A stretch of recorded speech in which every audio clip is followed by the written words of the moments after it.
Le printemps pointe le bout de son nez et on a envie de profiter du grand dehors. C'est un peu comme si la vie reprenait. Tout fleurit, les événements extérieurs reprennent. Et parmi eux, les festivals. Alors j'ai déniché le festival hors du commun. Un événement sans alcool ni drogue qui allie musique électronique et méditation, connaissance de soi et liberté intérieure. Ça paraît fou dit comme ça, mais oui, ça existe vraiment. Et c'est le Dharma Techno Festival. Bon, il faudra encore patienter un peu, mais tu peux déjà prendre tes billets. C'est du mercredi 20 au dimanche 24 août, en pleine campagne bourguignonne, près de Louhans. Au programme, 2 périodes de silence de 3 heures chacune par jour, 2 sessions de mouvement pour reconnecter corps et esprit, et pour finir, des soirées de danse orchestrées par des artistes. Pour toutes les informations pratiques, rendez-vous sur le site en description.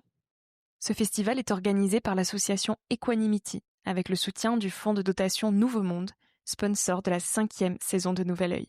Merci à eux. Tout de suite, place à un nouvel épisode.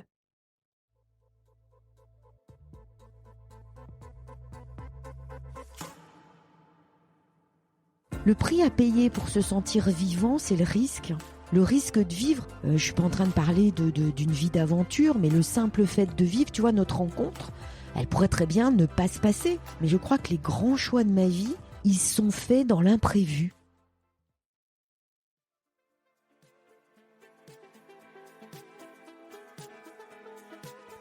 Hello, moi c'est Victoria, une éternelle optimiste qui tente de placer l'émerveillement au cœur de l'écologie. Chaque semaine, je tends mon micro jaune à une personne qui m'inspire pour poser mes questions sur ce qui fait nos vies. À travers le parcours audacieux de mes invités, je questionne la confiance en soi, le sens d'une vie, l'amour, la liberté, l'écologie, bref, autant de sujets qui traduisent un monde qui bouge et qui rythme nos vies.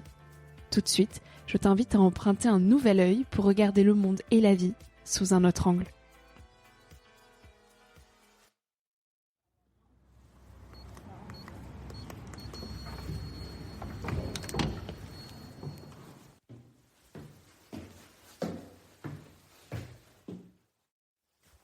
Non, mais en fait, les travaux, ils laissent souvent une dalle. Je leur ai déjà dit de pas le faire.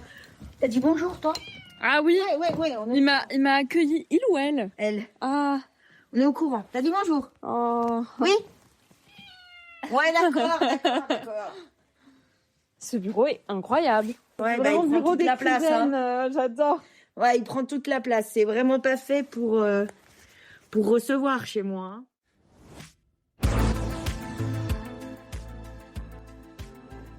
Elle parle de la splendeur du monde, du silence abîmé, de l'obsession de faire, du regard porté sur la mer. Et puis elle a un mur de bibliothèque chez elle. Aussi un bureau d'écrivaine, mais un vrai, avec des livres de partout, des stylos, des carnets, des taches de café. Elle parle de tout, et merveilleusement bien. On peut la lancer sur n'importe quel sujet qu'elle saura trouver les mots pour nous happer et les réflexions pour nous étonner. Bref, c'est Laurence De Villers, une philosophe brillante, passionnée et éclairée. Elle m'a accueillie chez elle un jeudi matin de mars pour qu'on arrête le temps ensemble. Son chat avait gratté tout le canapé et elle s'en est excusée avant de dire « De toute façon, j'invite personne ici normalement ». Alors entre 2 pas qui craquent sur son parquet et les miaulements de son chat, elle philosophait sur la vie, la beauté qui nous relève, le pouvoir de la gentillesse, sa passion pour les mers, avant de dire « Tout ce qui est prévu n'est pas vécu ». Alors j'ai commencé à paniquer parce que le micro n'était pas encore allumé et elle lançait punchline sur punchline.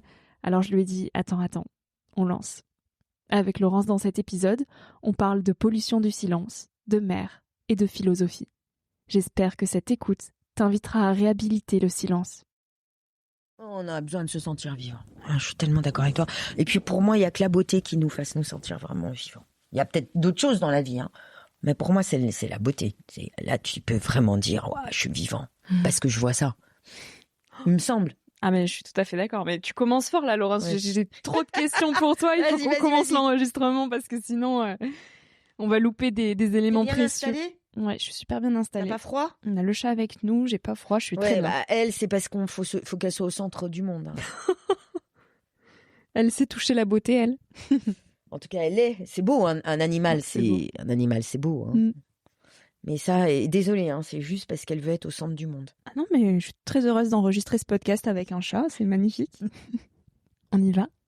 C'est parti. Bonjour Laurence. Bonjour. Merci de m'accueillir chez toi, je suis ravie de faire ta rencontre. J'ai croisé ton chemin grâce à Max Lolume, qui t'a interviewé sur son média. Et je me suis prise de passion pour tout ce que tu fais, tous les messages que tu partageais, résonnaient. Je me suis dit, ok, il faut absolument la recevoir sur le podcast. Tu es normalienne agrégée et docteur en philosophie, donc tu passes ta vie globalement à philosopher sur le monde. Je suis très heureuse de te rencontrer aujourd'hui, merci. Moi aussi, merci à toi. Je vais commencer par la question d'introduction du podcast que je pose à tous mes invités. Qu'est-ce que la vie t'a appris jusqu'à aujourd'hui ? J'ai envie de te répondre rien. Parce que je crois, pas au sens où la vie vaut pas la peine d'être vécue et qu'elle ne dit rien, mais je crois qu'en réalité, tout est toujours nouveau dans la vie. C'est à la fois ce qui fait sa fragilité et sa difficulté, parce que je suis pas sûre qu'on apprenne quoi que ce soit. Et en même temps, ça fait sa beauté. C'est que, en fait, tout est improvisation du début et je crois jusqu'à la fin. On improvise tous les jours, on ne sait pas ce qui nous attend. Alors ça peut faire peur, hein, mais moi je me dis que c'est ça qui maintient une forme de jeunesse éternelle. Tout est jeune dans la vie, tout est nouveau. Donc elle m'a rien appris, je crois, je referai les mêmes bêtises demain. On improvise et pourtant on essaie au maximum de les sécuriser, ces vies, de les bétonner, de les mettre entre quatre murs, de les planifier des années à l'avance. Pourquoi ? Je pense que le moteur de nos vies, souvent, c'est la peur. Et parfois, elle va se loger là où on n'imagine pas qu'elle est.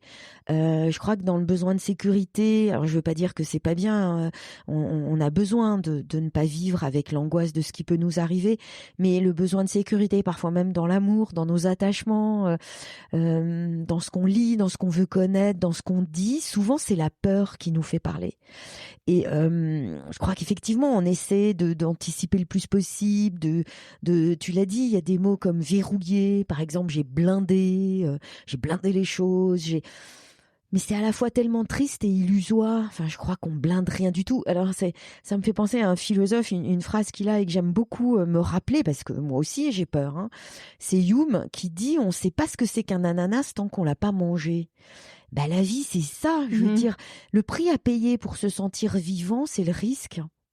Le risque de vivre, alors ça veut pas dire, je suis pas en train de parler d'une vie d'aventure, mais le simple fait de vivre, tu vois, notre rencontre, elle pourrait très bien ne pas se passer. On pourrait ne pas se rencontrer, on pourrait se parler, toi et moi, et il se passerait rien. Ou on pourrait rater notre rencontre. Oui, la peur pourrait être le moteur, parce que la vie, elle apporte toujours de l'imprévu. Mais je crois que si on veut maîtriser et verrouiller, alors peut-être tu vas me trouver trop radical, mais je crois que c'est une manière de pas le vivre. Pour moi, tout ce qui est prévu n'est pas vécu. Et en voyage, j'essaie de faire, mais l'inverse de ça. Surtout pas de guide, pas de parcours, pas de cases à cocher. Mais comme tout le monde, hein, j'ai peur. Je me dis, tu vois, là bientôt je vais aller à Athènes. Ça paraît complètement dingue en étant philosophe de pas y être allé, mais j'y suis jamais allée. Donc la peur parle en premier, c'est surtout faut que je vois ça. Donc je fais ça au début, puis après je me calme, je me dis non, vis ce que t'as à vivre, ne prévois rien. Tu n'as jamais rien prévu de ta vie ? Si, en même temps, tu vois, il y a des choses, j'ai passé des concours, donc ça c'est la prévision extrême, hein, tu les prépares, Mais si je regarde ma vie, je crois... c'est un mystère, hein, philosophiquement. Mais je crois que les grands choix de ma vie, ils sont faits dans l'imprévu. Il y a des choses qui sont faites, c'était absolument pas prévu. Par exemple, j'ai fait une carrière dans l'édition. Je dis carrière, non pas pour me vanter, mais parce que je suis partie au bas de l'échelle. C'était absolument pas prévu. C'est né d'une rencontre à New York où j'étais partie parce que je supportais pas Normal Sup. Donc, il y avait rien de moins prévu que ça. J'aurais jamais dû être à New York, j'aurais dû suivre ma scolarité à Normal Sup, mais j'ai détesté, donc je suis partie. J'ai rencontré une fille qui était géniale, qui connaissait le patron d'une maison d'édition. C'était absolument pas prévu. Donc quand je regarde ma vie, je me dis, il y a une grande part de peur qui a fait que il y a des choses que j'ai voulu, avec un volontarisme, et qui n'ont pas marché. Et il y a des choses que j'ai pas voulu et qui ont été ma vie. Tu vois, donc ça rend humble, hein, de vivre. Mais pendant ces années justement d'études, comment est-ce que tu envisageais ta vie future ? Est-ce que tu avais une vague idée de la manière dont tu voulais la vivre ? Oui, quand j'ai rencontré la philosophie, alors je l'ai rencontrée jeune parce que j'ai lu de la philo, j'ai lu Ainsi parlait Zarathustra très jeune. J'ai rien compris, hein. Attends, j'ai rien compris. Mais je me suis dit, ah non, mais ça, je veux le faire toute ma vie. Tu vois, j'avais 15 ans. Je m'en souviens, hein, c'était un été. C'est à 15 ans que tu as rencontré la philosophie. Ouais, j'ai lu Ainsi parlait Zarathustra de Nietzsche et ça m'a... Je me suis dit, ça ressemble à rien de ce que j'ai lu. Si un jour je veux faire ça à longueur de journée, je serais heureuse. Et puis après, j'ai eu ma classe de terminale. Mon prof de terminale est un ami. On se parle toujours et j'ai été mais enfiévrée. Hein. Je tenais pas assise sur ma chaise en cours de terminale. C'était donc dès la terminale, en tout cas, j'ai dit moi je veux faire de la philo. C'était sûr pour toi. Ah, c'était sûr. Ça n'a pas fait un pli. Je veux faire de la philo parce que ça me remplissait tout entière. Je peux pas te le dire autrement. Hein. Ça me remplissait. Tu vois, comme un vase, s'il a pas d'eau, c'est pas un vase, quoi. Il prend la poussière. Bah, moi, quand j'ai eu la philo, j'étais un vase qui a été rempli d'eau. Tu vois? Et donc ça, c'était sûr. Le problème, c'est que c'est pas un métier, faire la philo. Donc après, il a fallu se dire, qu'est-ce que je vais faire pour pouvoir en faire. Donc c'était normal sup, etc. Mais ça, je l'ai voulu. Et puis très jeune, quand même, j'ai su que je voulais pas me marier. Je voulais vivre seule et libre. Alors après, quelle forme ça prend, etc. Mais très jeune, j'ai su que je me marierais pas. Enfin, pourquoi ce choix? Pour toi, c'était antinomique avec la liberté? Je peux pas te dire que c'était absolument clair dans ma vie, hein. Mais l'idée de vivre à deux tout le temps dans un même espace, c'était impossible pour moi. Très tôt, j'ai su que c'était complètement impossible. Donc, c'est deux choses. Ne pas vivre avec quelqu'un et faire de la philo, ça a été très très clair. Et face à ces choix-là, comment est-ce que tu as reçu le regard des autres, de sorte à ce qu'ils ne t'empêchent pas? Parce que c'est vrai que c'est des choix quand même assez en dehors des clous, on va dire. Tu as certainement reçu peut-être des proches qui te disaient mais pourquoi ne pas te marier? Pourquoi ne pas avoir quelqu'un? C'est ça la vie? Quand est-ce que tu rencontres quelqu'un? Et puis la philo, ça fait pas une vie. Comment est-ce que tu as jonglé avec ces injonctions, ces peurs des autres? C'est une bonne question que tu me poses. Alors, j'ai pas ton âge, tu l'auras remarqué. Donc ça a été difficile déjà parce qu'en philosophie, c'était quand même une discipline très très masculine. J'avais que des profs hommes, donc c'était difficile de s'identifier. Il y avait très peu de femmes philosophes. C'est difficile de faire un parcours où tu as l'impression qu'il n'y a pas eu des personnes comme toi, des femmes qui... T'avais pas d'exemple? Oui, j'avais pas d'exemple. Donc c'était très peu en tout cas. Donc c'était difficile. Et puis je dois quand même dire avec le recul, mais j'ai mis du temps avant de m'en rendre compte, ça va te paraître curieux, mais j'ai eu du temps avant de me rendre compte que étant une femme en philosophie, j'étais quand même moins légitime que mon camarade homme. Ça, je m'en suis rendu compte très tard, mais j'ai eu droit à des réflexions, à des manières d'être, de dire, de faire, où tu sens que quand t'es une femme et que tu fais de la philosophie, c'est quand même un peu moins sérieux que si t'es un homme. Vraiment. Et j'insiste, je m'en suis rendu compte très très tard, et grâce à mes étudiantes que j'ai là, et qui m'ont posé des questions sur le fait d'être une femme et de faire de la philosophie. Donc tu vois, c'est... les dominations que tu peux subir, et je dis ça sans militantisme, c'est un constat dans ma vie, les dominations que tu peux subir, tu les intériorises au point de pas y réfléchir, tu vois. Donc oui, ça a été difficile. Et puis, oui, sur le fait d'être célibataire, j'ai eu beaucoup de remarques. Quand c'était les vœux du Nouvel An, oui, on me disait, ou on disait à mes parents, on souhaite que Laurence se marie. Comme si, en fait, j'étais pas totalement moi-même ou quelqu'un parce que j'étais pas mariée. Ou pas complète. Pas complète. Comme quand on dit refaire sa vie quand on quitte quelqu'un, comme si on ne pouvait pas faire sa vie seule, qu'il manquait quelque chose. Ah totalement. Totalement. C'était vraiment l'idée d'être une femme seule. Alors, j'insiste, c'est-à-dire, tu as raison, la solitude, c'est vu de manière négative, alors que pour moi, ça a été un vrai combat. Et je suis une acharnée de la solitude, hein, j'en ai besoin. C'était un combat, tu vois. Ah ouais, comme un combat. oui, c'est un combat. Depuis toute petite, j'ai vraiment besoin d'être seule. C'est un combat, c'est une conquête. Moi, j'ai toujours l'impression de conquérir ma solitude sur la multitude. Donc, et c'est un combat de la liberté pour moi. On est vraiment libre quand on est seul. C'est plus difficile d'être libre avec d'autres. Et donc ça, et puis après, il y a eu les vœux qui étaient Donc on voyait que j'allais pas me marier, hein. Et après c'était, on souhaite que Laurence ait des enfants parce que t'es pas totalement complète si t'es une femme. Je te parle de ma génération, hein. Je suis une fille des années 80, je suis née en 69. C'est des schémas qui sont encore ancrés aujourd'hui. Un peu moins fort, je pense, tu vois, mais c'était, bon d'accord, elle va pas se marier, mais elle va quand même être mère, parce que si tu connais pas la maternité, t'es pas complète en étant une femme. Donc ça, c'était difficile. Et puis après, j'ai eu un frère qui a une carrière magnifique, hein, qui est magistrat. Et je sais que quand on demandait autour de moi ou à mes parents ce que font leurs enfants, alors notre fille, elle fait de la philo, ah ouais, d'accord. Et notre fils, il fait une thèse de droit, il va être magistrat. Ah ouais, ça c'est bien. Ouais. Donc, et je dis ça sans envie parce que je suis hyper fière de la carrière de mon frère. Mais la philo, alors prof de philo, ça semble un peu plus casé, hein, mais moi j'étais pas casée puisqu'en même temps que prof, je faisais de l'édition. Mais je vais te le dire sans aucune vanité parce que c'est difficile, mais c'est difficile d'être libre. Pas seulement parce que les autres ne veulent pas que tu le sois, parce qu'ils voient pas très bien où tu es, mais parce que pour toi-même, c'est très très dur la liberté de te dire que ta seule ressource c'est toi-même.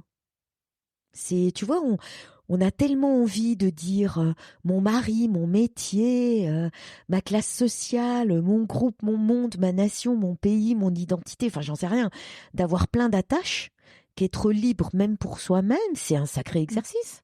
Et pour autant, tu ne sembles pas avoir été trop impactée par les retours que pouvaient te faire les autres. Est-ce que tu trouves cette force précisément dans le fait de cultiver ton jardin intérieur ? Si, je pense que, si tu veux, maintenant que j'ai l'âge que j'ai et que je regarde ma vie, j'ai été beaucoup empêchée dans ma vie. C'est le fait d'appartenir à aucune école d'une certaine façon. Je suis pas déférente, je suis pas courtisan. J'arrive pas à cultiver mes réseaux, tu vois, à être courtisan. Vraiment. Et dans le monde social, faut beaucoup courtiser. Donc ça, le fait que je l'ai pas fait et que j'ai pas voulu le faire, hein, déjeuner avec un tel, entretenir tes relations. Oui, j'ai été empêchée dans ma vie. Beaucoup.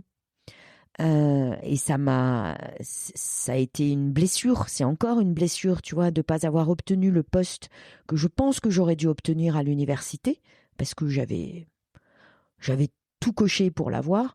Oui, c'est une plaie ouverte, mais je pense qu'on m'a fait payer le prix d'être libre, de pas rendre hommage suffisamment à d'autres.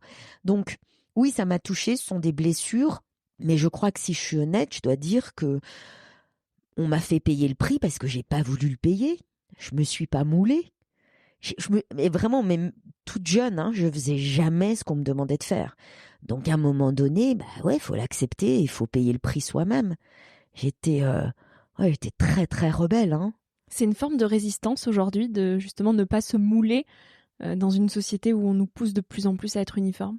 Ah oui, là, absolument. Enfin, moi, si tu veux, la chose que je voudrais pas perdre dans ma vie, c'est cette liberté, hein. Je suis prête à céder plein de choses, mais pas cette liberté. Et c'est curieux parce que d'avoir été si à contre-courant, tu vois, voyager seule, privilégier le silence, ma vie intérieure, être célibataire, ne pas vouloir d'enfants, ça semblait complètement à contre-courant dans mes années. Et maintenant, c'est presque à la mode. Oui. Donc, je me dis qu'en fait, Tu t'es précurseuse. J'en sais rien, mais en tout cas, le fait d'être à contre-courant fait qu'à un moment donné, alors après ça passe, mais tu seras à la mode. Tu seras dans le bon courant. Ouais, et oui, résister, je te le disais, hein, moi c'est un combat, la solitude, parce que c'est un combat de la liberté. Je pense que résister, il faut absolument le faire. Enfin, d'abord parce que ce qu'on est, de manière très singulière, je dis pas identitaire, hein, singulière, il faut absolument le préserver, et il faut le préserver contre plein de choses. La standardisation, les clichés, le prêt-à-penser, les phrases toutes faites, les mots à la mode. Tu vois, il y a plein de choses qui veulent nous embrigader et nous affadir. Et moi, il y a sans doute de la gloriole, hein, là-dedans. Mais je me dis que je vaux beaucoup plus que toutes les bannières qu'on veut me faire porter. Comment on fait pour la préserver, cette singularité ? D'abord, faut la connaître. Je pense qu'il faut te dire que t'es pas comme les autres. Tu n'es pas comme les autres. Et ne cherche pas à le devenir parce que, tu vois, j'insiste en répondant à tes questions sur mon côté rebelle, mais j'ai voulu aussi ressembler à plein de gens. J'ai voulu croire que, à un moment donné, par exemple, à force de m'entendre dire, mais tu vas quand même te marier, et le fait que j'ai été demandée en mariage 2 fois aussi, et que j'ai refusé, bon, tu te dis, ouais, quand même, j'aimerais bien, ça fait rire mes amis, mais je leur dis que, oui, à un moment donné, j'ai nourri le rêve, mais qui n'était pas le mien, d'avoir un break avec plein d'enfants, un labrador et un mari. Mais tu vois, c'est pas moi. Donc, comment tu fais pour préserver cette singularité? D'abord, t'apprends à la connaître et pas à avoir des désirs qui sont pas les tiens. Toi, tu as appris à te connaître très tôt. Qu'est-ce qui t'a aidé pour aller creuser qui tu es? Le silence? Oui, la solitude, le fait d'être seule, le fait que j'ai eu des amitiés très fortes, mes parents, mes parents qui, à la fois, ça va te sembler peut-être paradoxal, j'ai eu une éducation sévère. Il y avait des choses sur lesquelles on pliait pas. Enfin, il y avait des choses non négociables et très partagées entre mon père et ma mère.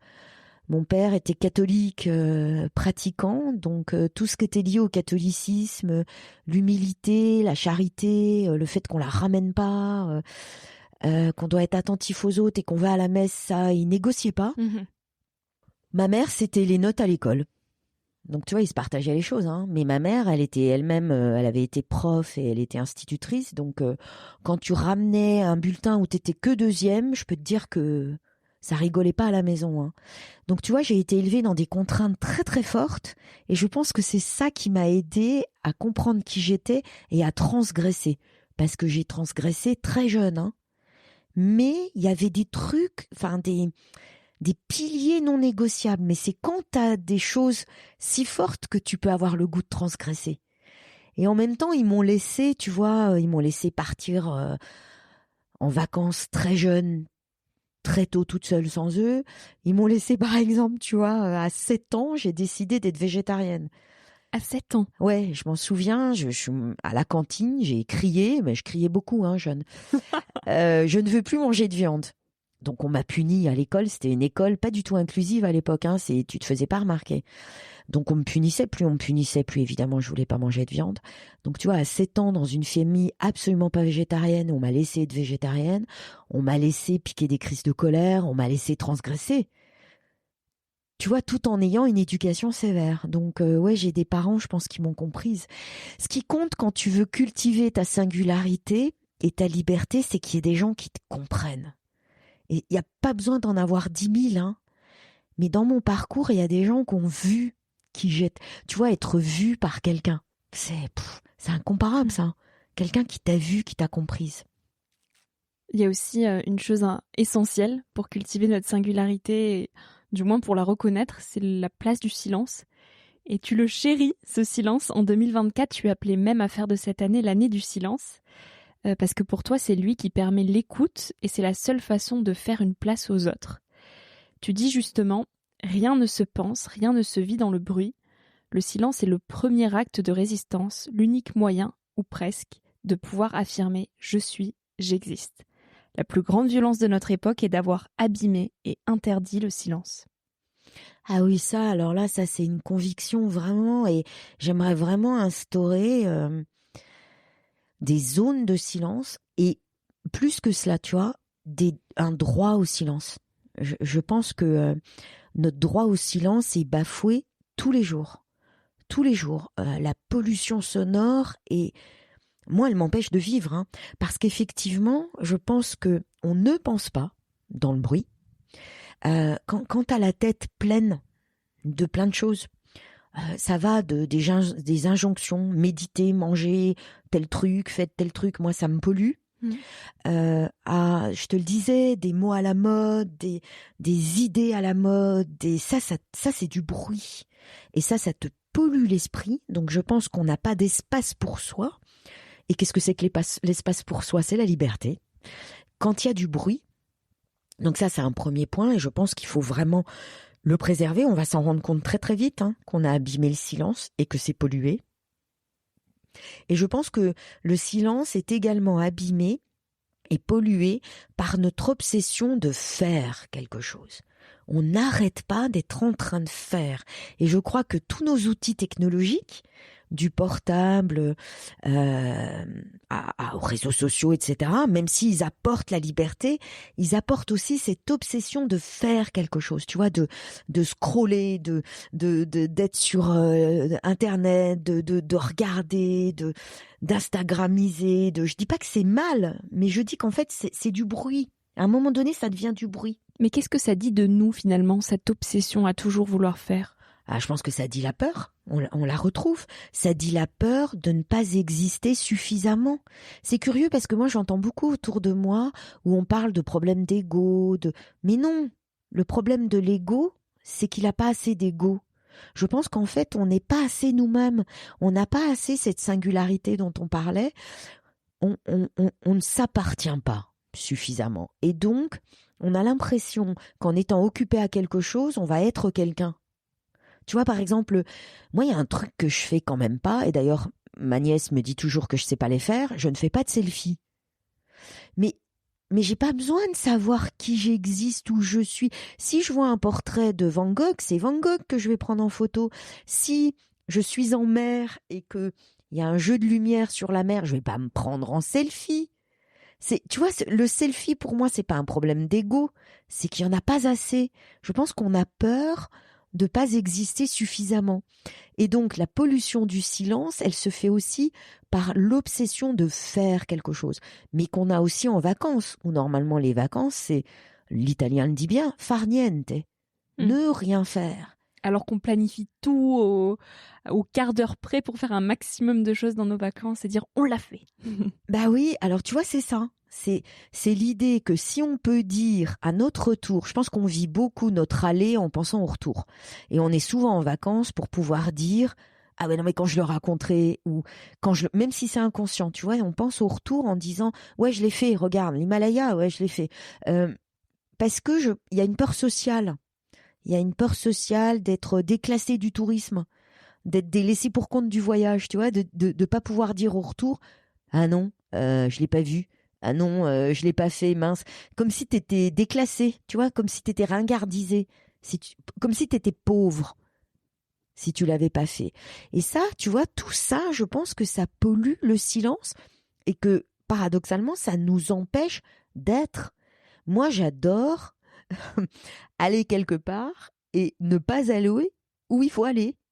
J'adore ça. Moi, je fuis les sites, par exemple. Tu sais, quand t'as une pancarte, site, panorama, mais je n'y vais jamais.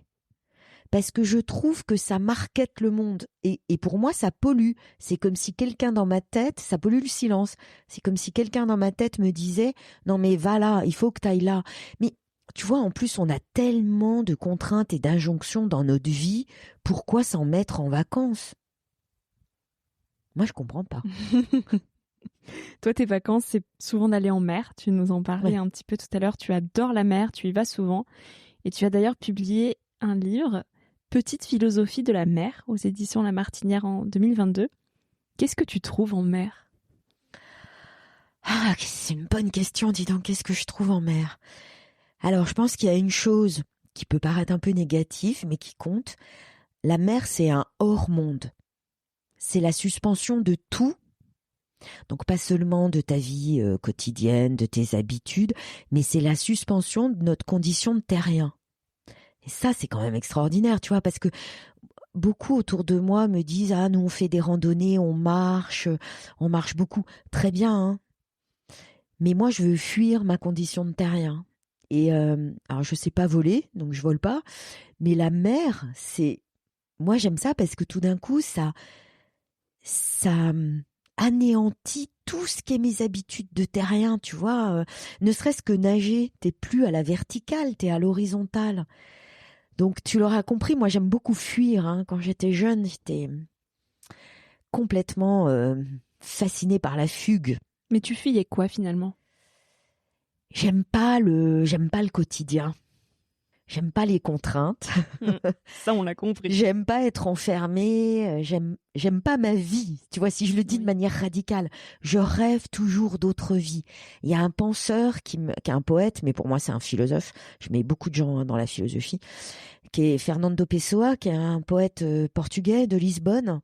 Et toute sa poésie, elle est complètement hantée, habitée par l'idée de mener d'autres vies, d'être quelqu'un d'autre, d'être là où je ne suis pas. Alors il a un poème, tu te doutes bien que j'adore, qui s'appelle Aude maritime, Wow. et qui est un long poème autour de partir. Partir, il s'adresse aux marins, il dit emmenez-moi, caravelle, bateau, emmenez-moi. Et moi ça me porte, tu vois, l'idée d'être... de mener d'autres vies, d'être quelqu'un d'autre, ou tout simplement, ce qui est encore plus radical, d'être personne. Et je sais pas si ça te fait ça, parce que toi aussi tu navigues, mais de pouvoir être dans la beauté.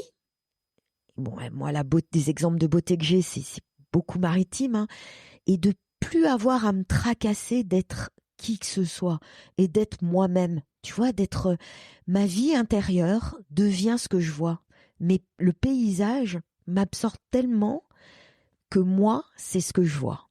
Et ça, pour moi, c'est un tel bonheur. Et puis, la deuxième raison, c'est que la mer, c'est beau, mais en permanence. C'est toutes les secondes, il y a quelque chose qui se passe. Et encore une fois, je veux pas donner l'impression d'avoir ce luxe réservé à peu de personnes, hein, d'être marin, de naviguer. Même si tu es au bord de la mer et que tu fais rien, je sais pas, il n'y a pas un moment qui soit pas beau. Alors, j'ajoute quand même, il y a du plastique, hein. C'est-à-dire que même cette beauté, enfin, c'est terrible, hein. Je constate de plus en plus, parce que j'ai travaillé sur la beauté et c'est ce qui m'intéresse, qu'on est à la fois assoiffé de beauté. Mais vraiment, pourquoi il y a tant de monde dans les expos au musée? Tu vois, on est assoiffé de beauté, et le surtourisme, j'aime pas le mot, je veux pas l'employer, c'est quand même des foules qui veulent aller voir la beauté. Donc tu vois, il y a une soif de beauté, et en même temps, on ne cesse de la saccager. Enfin, en plus, moi, j'ai un côté, je suis pas agréable comme fille, parce que j'ai un côté un peu policier, tu vois.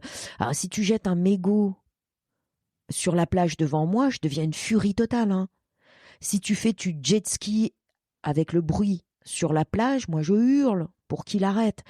Mais comment on peut à la fois avoir ce besoin de beauté et abîmer la terre? Moi, là, il y a vraiment, hein, il y a quelque chose que je comprends pas. Et justement, pour toi, laisser une plus grande place à la beauté dans nos vies, c'est un levier indispensable pour un véritable engagement écologique aujourd'hui. Ah ouais. Alors, ça, écoute, c'est une autre conviction, c'est que l'écologie, elle s'entoure de mots qui, à mon sens, ne vont pas. Le mot environnement, mais il va pas du tout, parce que ça veut dire qu'on est au centre et tout le reste, c'est du décor. Ça nous environne. Bah non, c'est pas vrai. Enfin, quand tu es dans la nature, dans des paysages, même s'ils sont transformés, hein, en mer, ils sont encore pas trop transformés. Mais tu vois très bien que c'est pas un environnement. Tu vois très bien que t'en fais partie. Enfin, tu es partie prenante. L'expérience esthétique, quand on la vit vraiment, on voit qu'on est dedans. Quand tu nages, à un moment donné, ton corps est la mer est ton corps. C'est ça l'expérience unique de la nage, hein, pour moi, qui est incomparable, hein. C'est que tu sais très bien que la nature, c'est toi. Toi, cette séparation nature-culture, faut arrêter de la monter en épingle, elle n'existe pas. Quand tu voyages, même tout près de chez toi, tu sais qu'à un moment donné, quand tu vois cette beauté, tu es dedans, elle est toi. Donc l'écologie, elle a des mots qui vont pas. Environnement, ça va pas. Sobriété, décroissance, mais ça fait pas envie. Je dis pas que c'est pas nécessaire, hein, de s'interroger, mais ça fait pas envie. Alors que qu'est-ce qu'on a comme moyen pour aimer la nature et la préserver? Bah, voir sa beauté. Et alors moi, je mets tout, hein, dans la beauté. Donc c'est la beauté d'un arbre, de la mer, bien sûr. Tu vois, je dis dans mon livre, toi tu vas comprendre puisque tu es là. Il y a un chapitre, ça s'appelle La corneille sur le toit. J'allais pas bien du tout dans ma vie. Alors juste là, tu parles de ton dernier essai, La splendeur du monde, aller à la rencontre de la beauté. Et je te donne cet exemple parce que je veux pas donner l'impression que je suis allée au bout de temps. J'y suis pas allée. Je suis pas allée au bout du monde. la beauté, c'est être capable de la voir. Donc, c'est pas l'exotisme. Hein. Et tu vois, je raconte ce moment où j'allais vraiment pas bien dans ma vie. J'arrivais même pas à écrire et j'étais assise par terre, là. Tu vois, même Juste pas dans là, le canapé, ah, oui. là. Tellement j'allais pas bien. Hein. Et un jour, il y a eu une corneille, tu vois, je donne pas sur des arbres et de la verdure, je donne sur un autre immeuble et un toit. Et il y a eu une corneille, mais d'un noir, tu vois, il y avait du soleil un peu comme aujourd'hui, d'un noir, mais qui était comme laqué. On avait l'impression qu'elle était peinte, cette corneille, donc grosse, hein, sur un toit. Et le toit est rouge. Elle était comme agrafée sur ce toit rouge. Je l'ai vue et je me suis rendu compte que pour la voir, je m'étais mise debout. Et j'étais allée la voir. Et tu vois, c'est la beauté qui nous relève. Moi, elle m'a relevée. Et c'est vraiment pas loin, hein. C'est, tu vois, chez moi, en face, dans un paysage hyper urbain. Sur un toit. Sur un toit. C'est ça l'écologie pour moi. C'est ces moments rares, uniques, précieux que le monde me donne. J'en suis juste le dépositaire, hein. Je suis pas au centre du monde, je suis juste le dépositaire. Mais si j'aime ce que je vois, je le préserverai. Alors ça peut être la beauté animale. Moi, je suis végétarienne, tu le sais, je te l'ai dit depuis très très jeune, donc je milite beaucoup. Comment on peut tuer un animal ? Hein, mais vraiment, je pose vraiment la question. Moi, faut me l'expliquer. Comment on peut même organiser des jeux autour de la mise à mort d'un taureau ? Faut m'expliquer ça.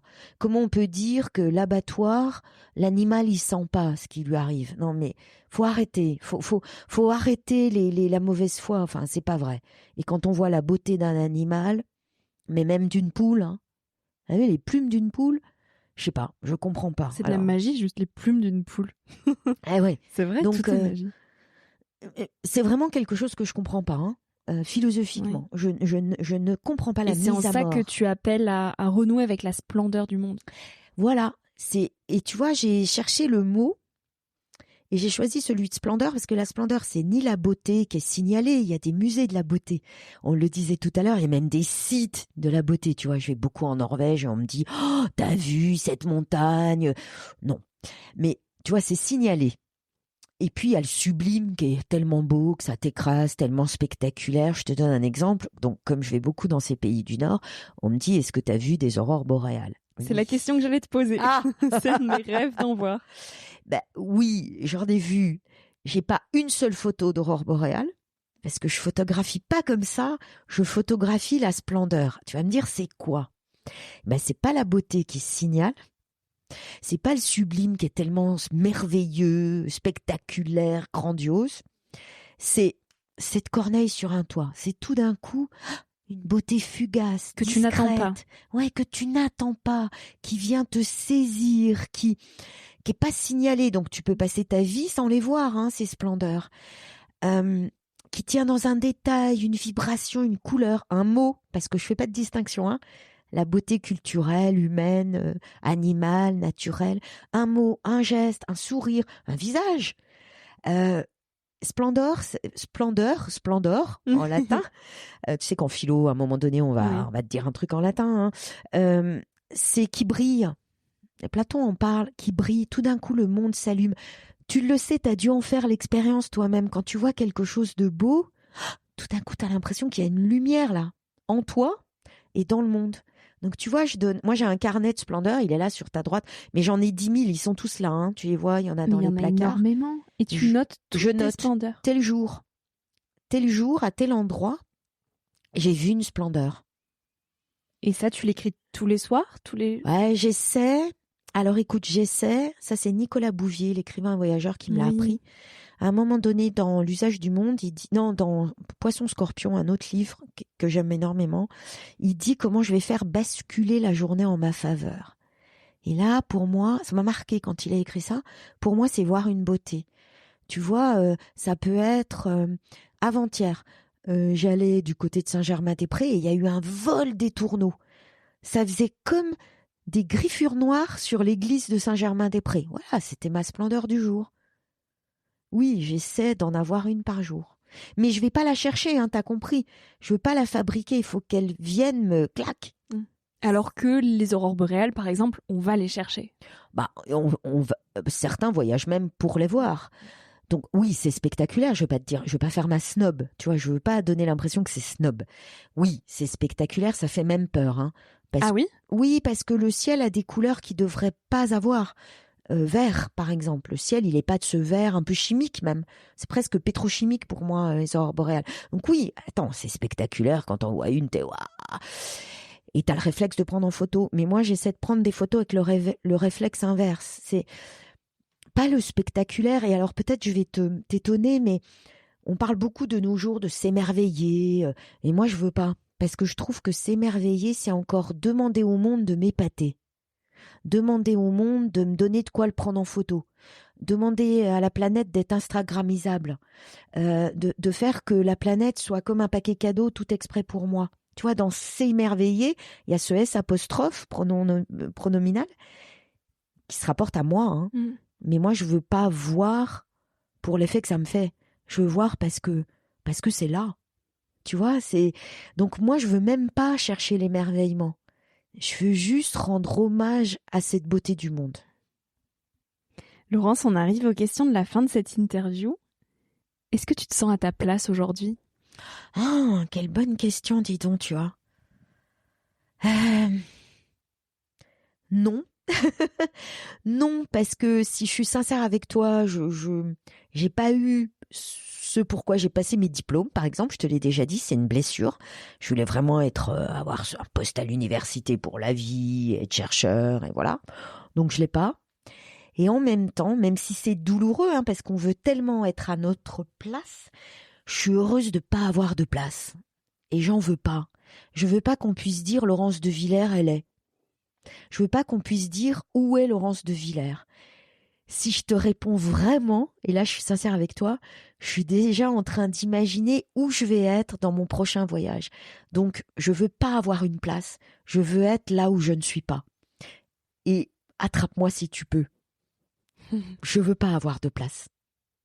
Elle ressemble à quoi une journée de Laurence de Villers? Ah, j'adore tes questions. Une journée de Laurence de Villers. Alors, tu vois, je t'ai dit, j'aime pas le quotidien, mais en même temps, et ça, c'est quelque chose en philosophie que je voudrais explorer. La seule vie qu'on ait, c'est la vie quotidienne, t'es d'accord? Après tout, notre vie, elle est faite de quoi? De la vie de tous les jours. Mais moi, j'essaie toujours que cette vie de tous les jours, elle ait une intensité.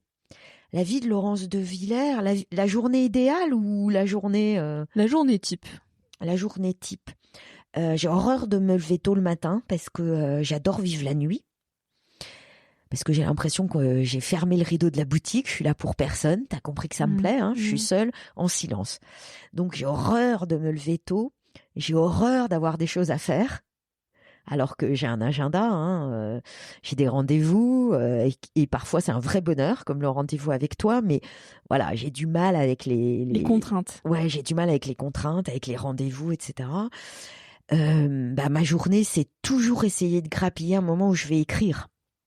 Alors j'écris mon carnet de splendeur, j'écris un cahier journal tous les jours depuis que je suis toute petite, depuis que j'ai 8 ans.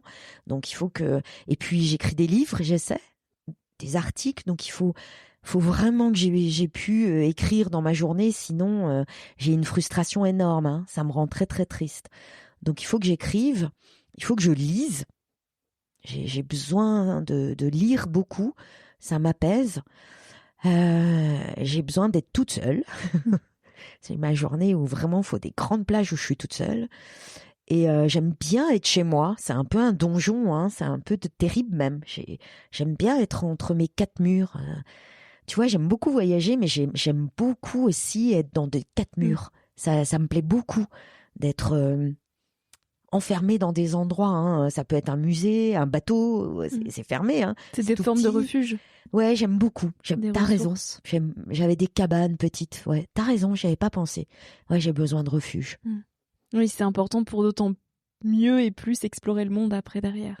Bah oui, tu m'aides à le comprendre. J'avais jamais compris. Et ça, c'est un fil rouge dans ma vie. Ouais, j'ai eu beaucoup de refuges, des cabanes. Tu nous as énormément parlé du mot liberté. C'est quoi pour toi finalement la liberté? Bonne question.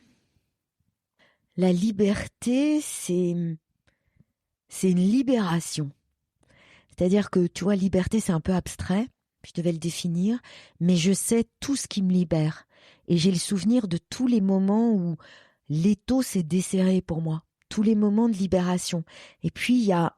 Je vais te la prendre parce que c'est la phrase que j'ai pour mon année. C'est mon cahier journal. Hein.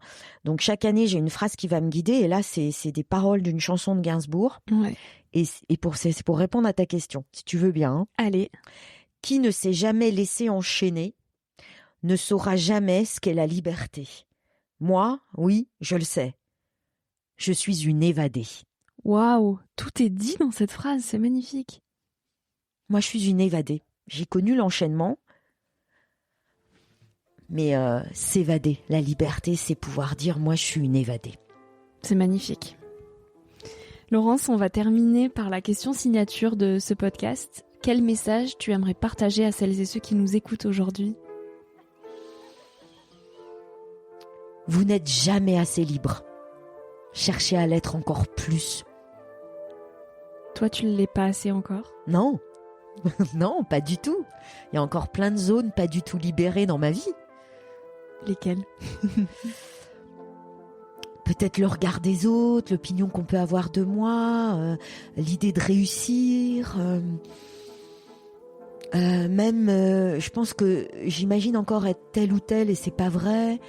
Et puis, alors vraiment, t'es une confidente, toi, en fait. Mais t'as les larmes aux yeux ? Ouais, parce que il y a encore, j'ai des chagrins dont je me suis pas libérée. Tout le monde. Voilà. On a tous et ça, des c'est le chagrins. plus dur, tu vois. Faut se libérer de ses amours aussi, parce que ça enchaîne. Ça, je l'assume, hein, je le dis, les amours enchaînent, mais il y a des chagrins qui nous enchaînent. Et ça, j'en suis pas encore libérée, tu vois. Il y a des choses qu'on m'a faites et si je croisais ces gens-là, ça irait mal pour eux. Donc ça m'enchaîne. tu vois, ça m'enchaîne. Ouais. Ça m'enchaîne, ça. Mais ouais, je l'ai en moi. Ouais, j'ai une rage. Tu les libères par les mots, par l'écriture. J'essaie. Merci beaucoup, Laurence, Merci pour à toi. toutes ces confidences. C'était génial. Merci à toi. Merci de tes questions. Si ce moment t'a plu et nourri, je t'invite à le partager, à laisser quelques étoiles sur iTunes et Spotify, ou à faire une story sur Instagram en identifiant Nouvel Oeil et mon invité de la semaine pour que l'on puisse te repartager. En attendant de se retrouver lundi prochain, tu peux suivre au quotidien mes aventures directement sur Instagram ou le site internet www.nouveloeil-podcast.com. Depuis ce site, tu pourras aussi t'abonner à ma newsletter. J'y partage des inspirations et des petites choses plus personnelles qui font mon quotidien. En attendant le prochain épisode, je te souhaite de savourer la vie comme il se doit et surtout de faire des choses folles.